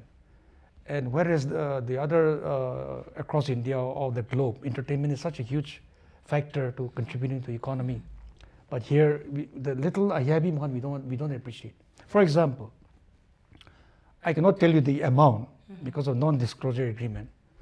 But say Toyota, they have been the chief presenter of the Hornbill Music Festival for the last 3 years. They have already given 2 Glanza cars to the ultimate excellent winner this year. This year was Hitoki Ho who got for leading the choir to win 2 goals. And last year was Andrea Kevichisa, the top winner. All right. So unless we have a system like this, a TaFMA, those investments are not going to come in. Those companies, corporate, they don't want to work with individuals. Rarely. But if it's a government, no matter good or bad, they say the trust, they want to work. Also, it works to their advantage maybe. All right. So itu karkhan kon paase, not me. Hito paishido, one fellow naga. It was about 8-9 lakhs. Kon itu first car paise, Andrea paishido, another naga sister. The amount of lakhs of money that they pour into the Hornbill Music Festival, kon paase, Nagaland paase do. All right. It's not going to my pockets. I'm not building houses. In fact, I have a house that's like, just build a pillar and finish. So, I mean, that's personal, but I don't want to drag my personal life here. But it was so bayado, nagamane pasedo. So sometimes we need to also learn to appreciate each other a little bit in the right things.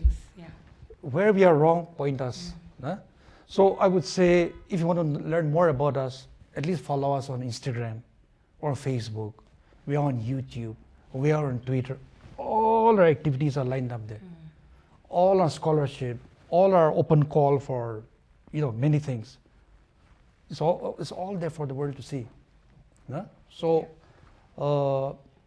if you can get more engaging with us on social media, because that's the only platform we have right now. We don't own a TV channel where we can hammer you with an agenda every day. We don't have a talk show because again our line is we are a government agency. We can't be, maybe you can have a talk show later stage, but our focus is different, right? So maybe the audience, all of you, I request you to be more engaging with us, with our social media handles especially, because everything is out there. And yes, for any complaints, our doors are open, and we welcome people to come and discuss with us. We are here to serve. We are not your dangorias, we are not your leaders, we are your servants, especially the servants of the music fraternity. So, we will grow together. But where we can appreciate, recommend each other, let's also support each other. Right? So say, oh, yeah, say, khali entertainment, I say, Rasta first, banabi. I mean, like, if you pull this out, just imagine the amount of impact it will have also on our kids. In some small way, if not very big. You know, I will cease to exist on a chair. So there, if I don't exist, for at least for my tenure, I'm sure many will take over after me, who will do a better job. But this chair helps in connecting you, signing your MOU, talking to the corporates. All this is directly or indirectly contributing and supporting a local ecosystem. So I don't know how, if you want to say anything more, I could answer more. So yeah, so that we have already talked about the audience's complaints, you know, despite how much, you know, like the TaFMA industry has been doing so much for the artist. So what do you have to say about, you know, the artists, the global artists, you know, bringing in with the neighboring states? So yes, there's a lot of suggestions, requests. Why not a global star, superstar, big name, Brian Adams, or XYZ? We want to make it very clear that as a department, our focus is our artists, Naga artists. All right?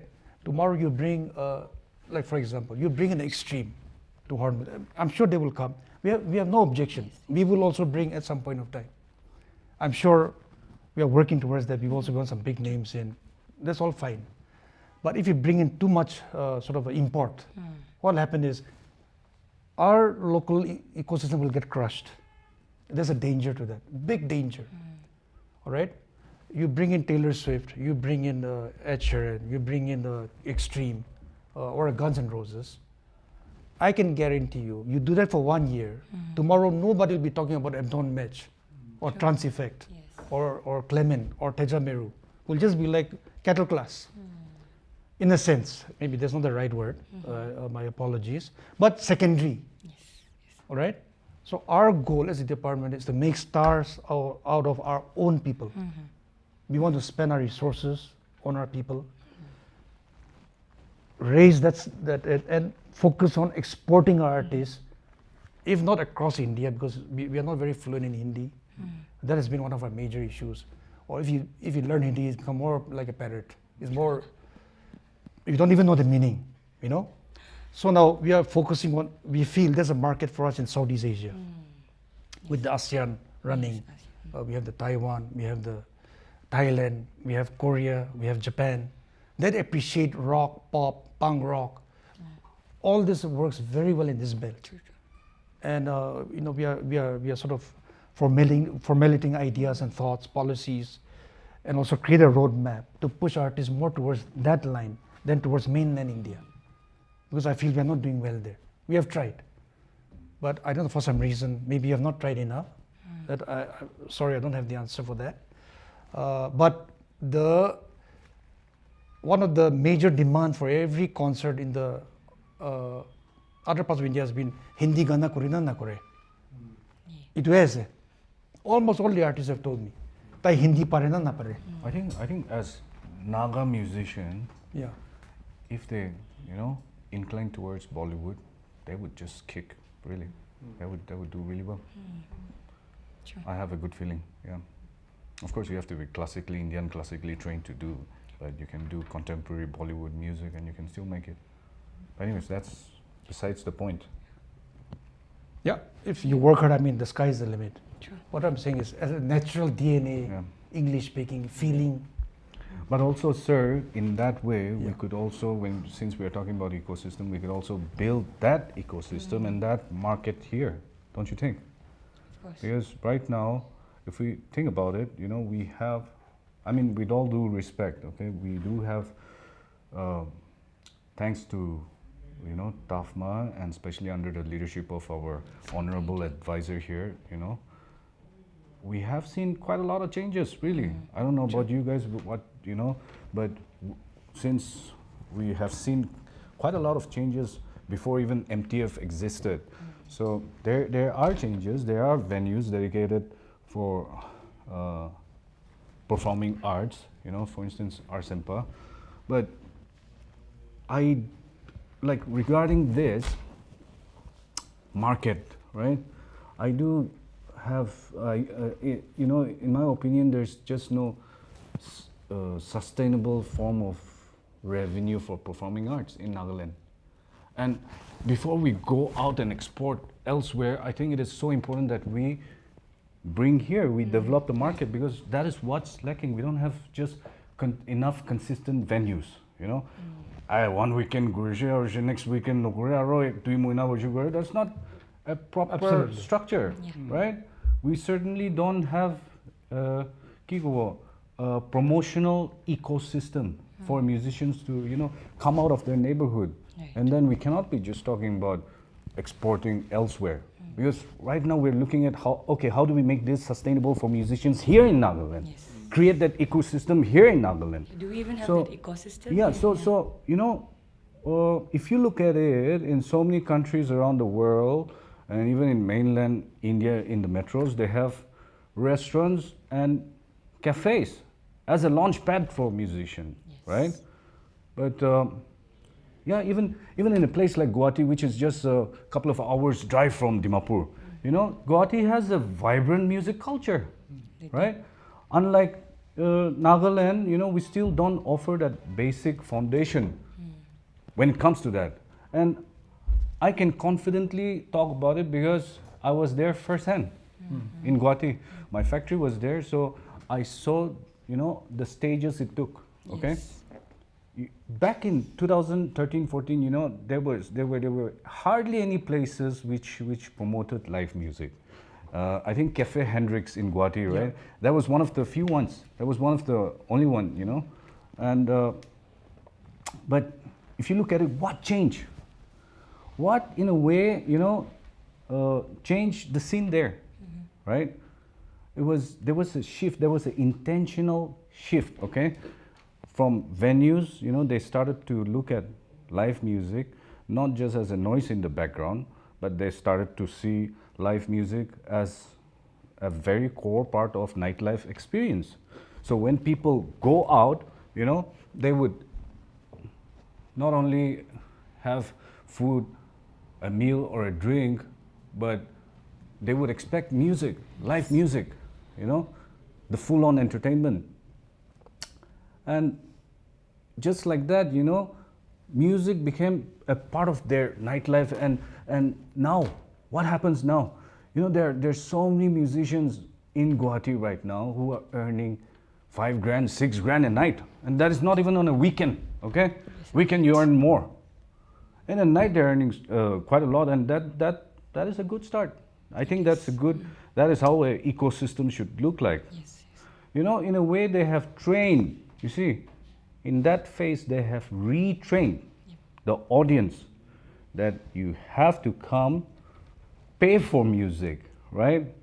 And quite the opposite, you know. So before that, you know, like musicians, what happened was, since there is this constant fighting, not fighting, but in a way like organic competition among themselves to perform at the bigger stage on a weekend, right? So what happened was what they did, they went back home, they practiced harder, they tried to come out with better music, and so now all of a sudden there's this really good, you know, the overall quality of music just improved like that, you know. So contrast that with Nagaland. What do we have? Like, in fact, we have retrained our audience to consume music for free. I'll get to that, okay? A lot of people might disagree, but you know what? All major festivals in Nagaland is almost free entry. You know, even today, World Music Festival celebrated all over district, right? And that one day, which a lot of musicians from Nagaland, they look at it as a once a year, you know, they get to share that spotlight, and they look forward to it. Aro do free bra. I don't know about these days, but back in our time, it was free, right? It was a free entry festival. Even, you know, with all due respect, you know, and no offense, but even Hornbill Music Festival, it's almost a free entry. So in a way, we have retrained our audience to expect music for free. Music has become a public property, not as a professional service. So that is a really big problem, you know, a problem over here. So it's not just about the infrastructure. We simply have to reconstruct our ecosystem, you know. And yeah, we have to retrain our audience. That's the only way. We have to, you know, and just try to come up with a better system than this free entry culture. And I believe if you know, it might take just a couple of restaurants here in Dimapur and Kohima to do that. If they, just maybe 20 or more restaurants decide to pay musicians, you know. So, yeah, that would be possible. So, sir, adding to what Sir Clement has also addressed it, is there any concrete strategies or steps that the TaFMA is also looking forward to building that ecosystem here in our Nagaland? Firstly, I must thank Clement for very in-depth sort of sort of analysis. He's done his homework well, and I really appreciate that. Yes. No, that's good. I've been a victim of that homework, so. So, me too. But anyway, but it's not the Me Too movement. Yes. But very valid points. Really appreciate that. I don't know whether the two also have a question, but if you're most welcome.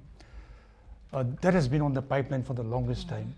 He has brought up about the Hornbill, which is, I totally agree with you. Till such time we were doing in Dimapur, we had it ticketed. Yeah. Then we brought up to Kohima, it became impossible to do tickets because I mean, just an open venue as well. So now, of course, I can't spill out everything in the government policy at the right time, I'm sure, but it'll be sooner than later, and maybe on a very early soon.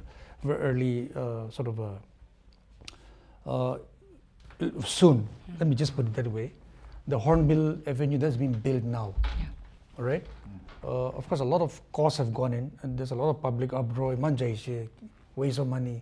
But let me tell you, government has very concrete plans to turn that into a fully functional concert venue, even for the future. All right. All I can say is that because I think Kisama has the perfect ecosystem for that in terms of it has the arena.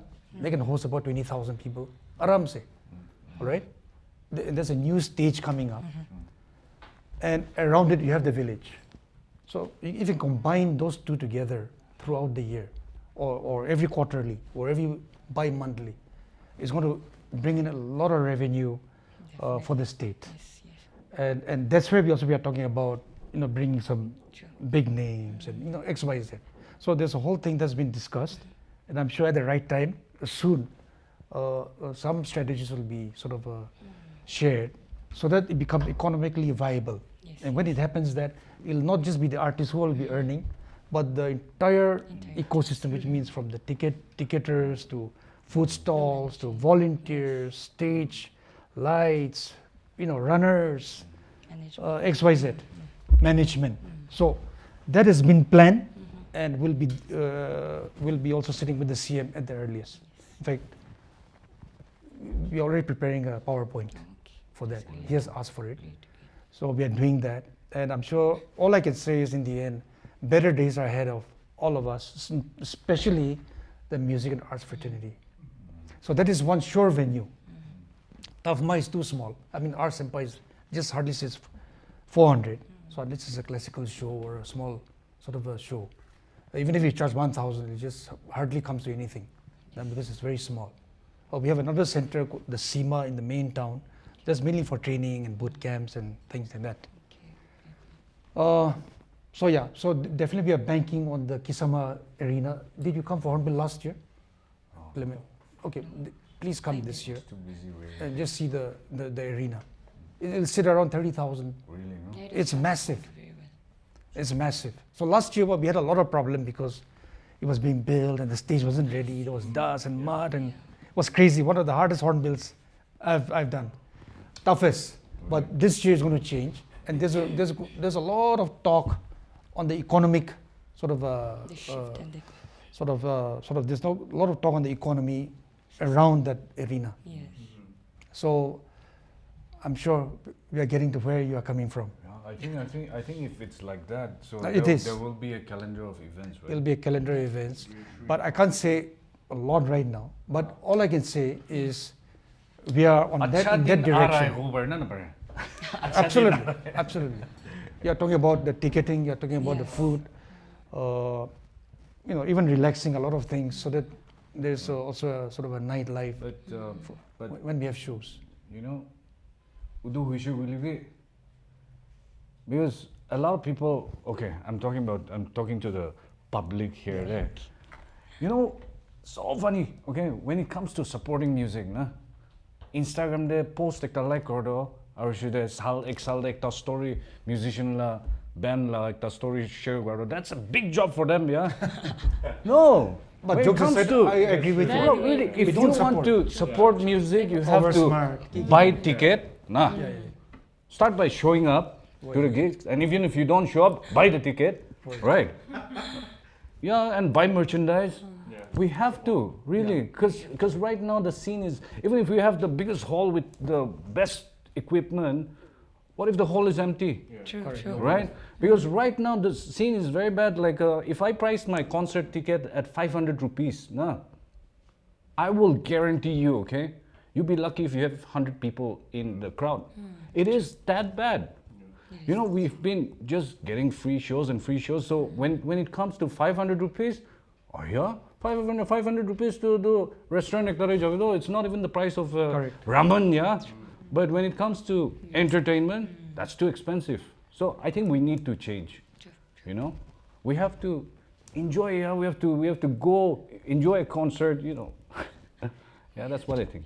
Yeah, but like we have been discussing, it's changing for the better, It is. and you will see it. Yes. It's all under discussion now. In fact, that's one of our biggest concerns also. Yes.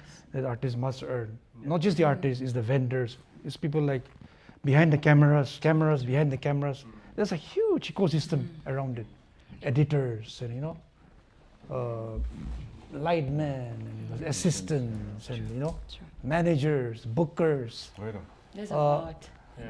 Yeah, so there's a lot of people who can get benefit out of this. So I was telling friends the other day that we have invested enough for the 2 decades in this our music industry. Every year we have invested, and now we got to come up with a harvest policy. Come up with ways how to harvest out of this the seeds we have planted and the trees that are growing. Now we have had that phase of sowing, growing, mentoring, nurturing. That phase, I think now we're coming to a new phase where we need to harvest exactly what Clement is saying. Harvest into money, Yes. tickets. The good news is the journey has begun. It has. Our boys and girls are now So having ticket wonderful to apps, hear that. companies, and they're charging 150 OB, 500 OB. But it has started. It is. All right, so which I'm so happy to see that happen. That's really reassuring, no? Yeah. Because even for me, I hardly come here for shows because when I come, there's no venue for me to play, and there's hardly time, right? I'll play for 1 month, and then there's another gap for 1 month, dry season, so that's why. And then dry season, I go back and I play there, and then I stay there, and I don't feel like coming back anymore as a musician, So I think that is also very reassuring for like young musicians coming up. Okay, regarding that that thing about which we just discussed earlier about Guwahati in contrast with Nagaland, and of course Guwahati, if you look at the way they promote musicians, I mean, those are restaurants, but they do serve alcohol and booze, you know. But unfortunately, over here in Nagaland, we are in a way dry state, right? We are And not easy dry state. it is, alcohol is prohibited. And so it is in a way very tricky for restaurants to be hosting gigs and, you know, serve alcohol at the same time. Yes. But how do we go about it?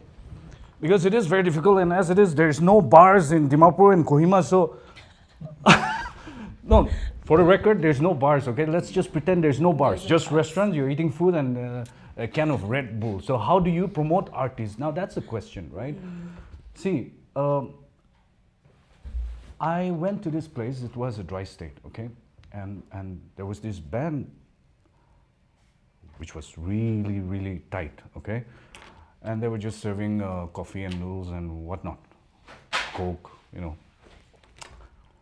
What happened was when I saw so after we had our whatever lunch, we were walking out and, you know, we had to pay the bill. And so when we looked at it, it had, okay, blah, blah, blah, this bill, that bill, and service charge, and then band performance charge. So indirectly, they were generating revenue for the band. So that was just $200. 200 bucks is nothing, you know. When you're paying a bill, $1,000 or whatever, 200 bill is like, and you were enjoying the entertainment, so you don't mind paying for it. Yes. So I think that is can be kind of a implemented. system that restaurants can implement, but the thing is doable, but that will not be viable unless the restaurants also invest in music systems, because if they were to hire, Yes. hire 40,000 na or 40,000 na coffee khaina boidaeko manu nohoi no. So they have to invest, they have to come out with something, you know, and to give advice and everything. We have our advisor here spearheading this TaFMA, so yeah, I think something can be worked out in this. Anything you would like, Imrong? I think for me, I really do agree with him. Like, it's a really, really good policy. Like, I think we should really go forward with this if we can. Like, we should actually start doing this. Like, if we can. Like, Now that we're coming to the end of our discussion, I want to ask about the artist here. You know, like that we've already talked about the ecosystem, the shift, the challenges. So, what kind of system shift that you would like to see here in Nagaland in the coming years? Grace, would you like to start? Okay. First of all, the way we think, you know, that's like very important. Just like how our sir, you know, most of us have mentioned, we don't have this appreciation. You know, we don't know how to support each other. So it comes from here. Right? Everything comes from here, from here, from here. It's not from outside that will come and influence us. We already have this internet, whatever, we know so much, you know, what is going on outside. And here we cannot influence our audience or our friends around by just supporting them. You know, so there's always complaint, like when we were talking about the schemes and everything. When I was, you know, I started this first, you know, as a career, you know, dance as my career. There were a lot of people, you know, government support na kure, ito support na kure. So ito huni na siya, you know. And then there's also one thing that especially this happens amongst the dancers. Secret talk. Sekali music class. Why music? No, why is not government doing this for us? Why is not? For me, honestly speaking, reflection. Honestly speaking, when I first started this dance journey, you know, especially when I started this Nagaland Dance Festa, I still remember Sir was already was the chairman, you know, that time. So he approached us and he, you know, told us, you know, if you need any help, let us know. So as a dancer, as someone new to these things, I was very confused whom to approach because we don't have proper guidance, you know. So whenever I approach him, TaFMA, they never say no. No. they never say no because they really want to support the dance community Because also. you're credible. You don't just wake up before 1 week before the World Dance Day and say help me. That's very, just to add that. Yeah. You have to earn your laurels at the end of the day. Kirina. Yes, so so I mean, like if you're not doing anything, like everything comes to the same thing. If you're not doing anything, how will someone come and support? You know, yeah. So things like this happens. You know, now we have talked about these musicians. You know, these are just talks among the dancers. So we grew up with that mentality. Oh, government should support. Government should support. Government should support. So now as we have seen those shifts, you know, the growth and everything. I would just say that just don't give up. You know, the thing that you're doing. You may be like having a few audience. For example, right now I'm running a dance studio, so the number of students, they are increasing day by day. The collaboration that I have with the brands is increasing slowly, gradually. It's increasing. So just that would be my suggestion. Just get creative. Just get creative and just push. You know, just don't give up. Be consistent. That's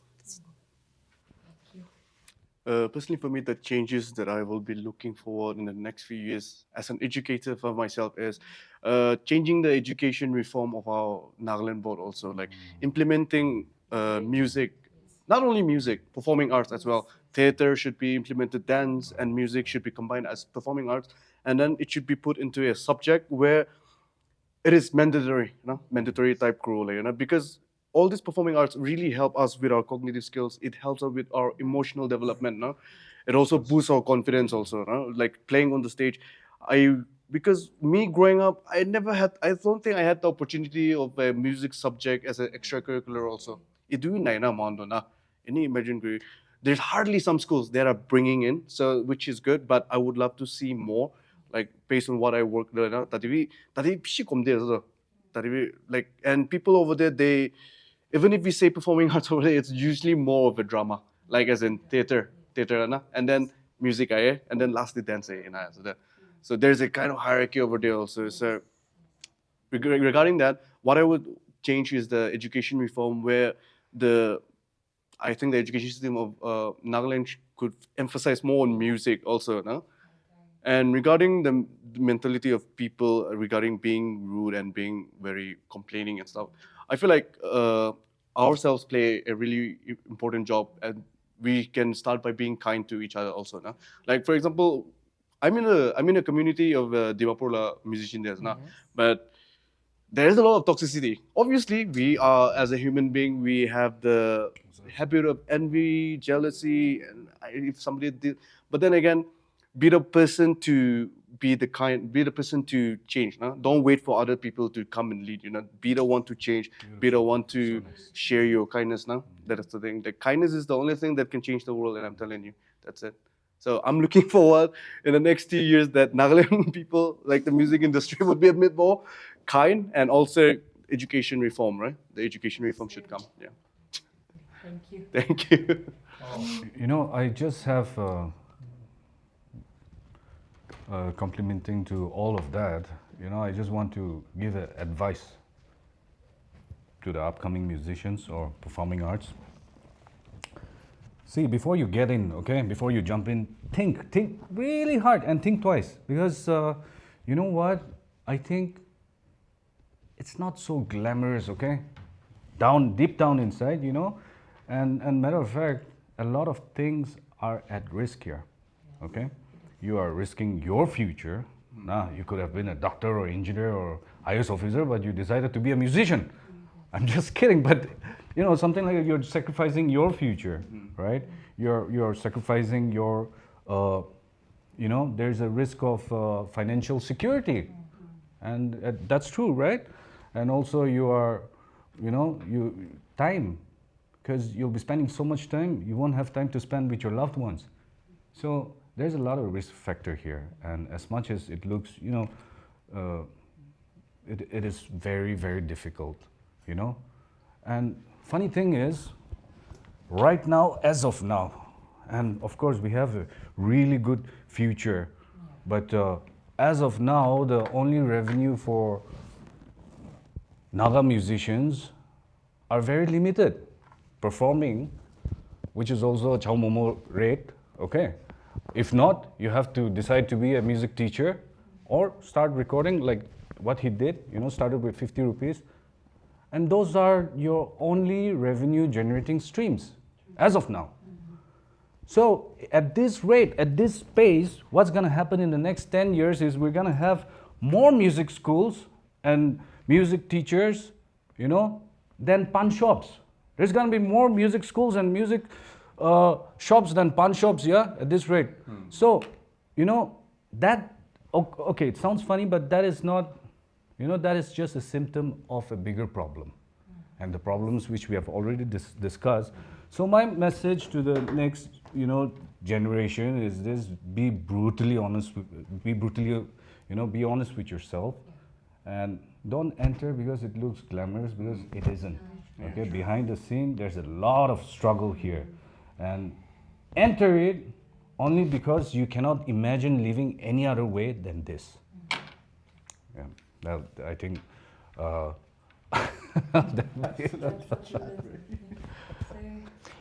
that's beautifully put. I mean, thank you for organizing this. Thank you so much. All I can say is I learned a lot. It was wonderful listening to Grace. You are right, and Clement. That's a, you know, because sometimes you could be stuck in an office and lose reality, lose your ground, and I think situations like this that sort of brings you back, you know, sort of corrects some level of, you know, your perception, tweaking here and there. Maybe what I thought this is the right thing, maybe not. Maybe try this. So there are a lot of things that is going through my head, and I must thank all of you for organizing this and sharing your views and thoughts. And we are all in this collective journey together.